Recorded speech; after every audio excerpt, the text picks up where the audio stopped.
Welcome. In front of me is a Motorola Moto E4 Plus, and today I'll show you how to change the wallpaper of the device.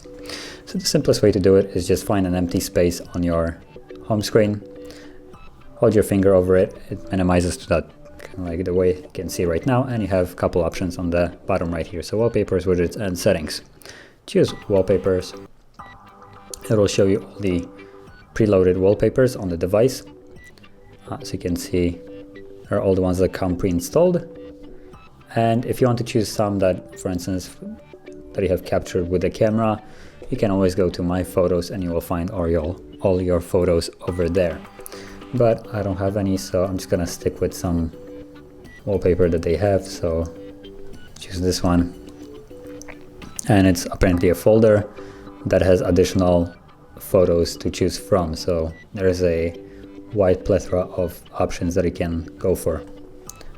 So once you tap on it, you can actually move it around, zoom it in or out, set it up as however you like it to look.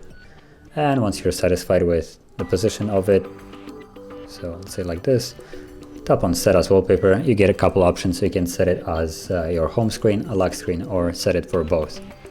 So I'm just gonna choose, let's say, for both. And now both of the screens are here, and if I lock the device, press the power button, and on the lock screen you can see that it's also here. So that is how you change the wallpaper. And if you found this very helpful, don't forget to like, subscribe, and thanks for watching.